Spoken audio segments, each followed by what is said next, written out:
Hey, this is a quick playthrough of my game Zombies in Space. We start up in the main menu. Coming into the game, you'll notice it's a 3D game.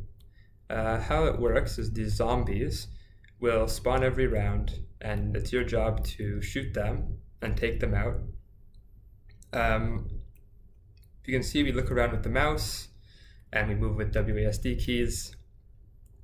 And every round, up to a maximum of 30, these guys will spawn, and this is increasing by 10 each round, starting with 10 in the first and having a maximum of 30 spawn at any given time. So that's why you have an enemies and reserve category for these zombies. Enemies are the ones that are currently spawned in, and reserve are the ones that are to be spawned in this round. These guys follow a Weeping Angel mechanic, whereby when you look at them, they don't move, and once they come out of the camera's field of view, they start to move. You can kind of see it with that guy on the left. He's starting to creep towards us. So when they get close enough, they deal damage to the player, and if this damage puts the player's health to less than or equal to 0, the game ends. And this health is non-replenishable in its current state, so whatever you come in with is what you have. So if we were to shoot off all these guys, we pass the round and we move to round 2.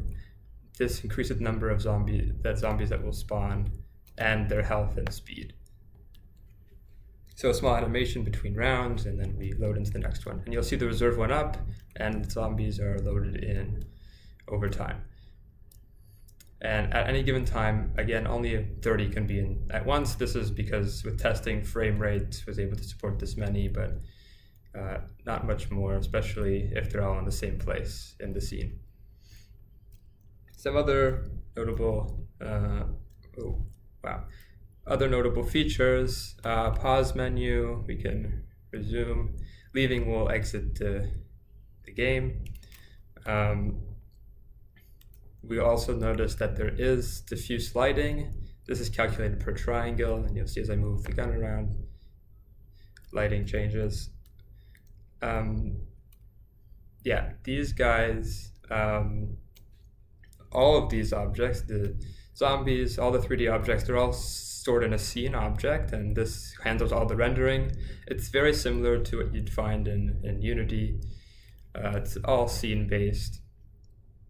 And we work with more player user level scripts on top of this scene, almost like a game engine that I built, and then the game is more of the afterthought. A big part of the development into this was into sort of like a pseudo engine. The UI has a sort of UI, almost like a scene UI manager. It handles all the UI rendering. That's what handles all these buttons and hovering and whatnot. And if I were to die, and if I were to run into these guys, you can see my health decreasing. I'll get a death screen. It'll show me some stats on my play. And I can go back to the main menu and then restart again. And these guys do despawn when I start the game. That's just and these are new guys. So that's about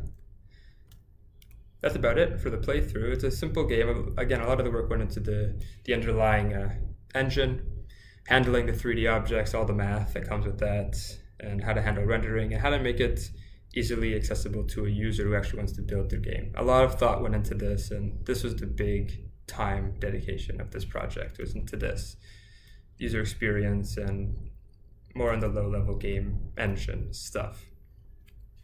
Thank you for listening to my playthrough, and I'm really excited to hear about the results.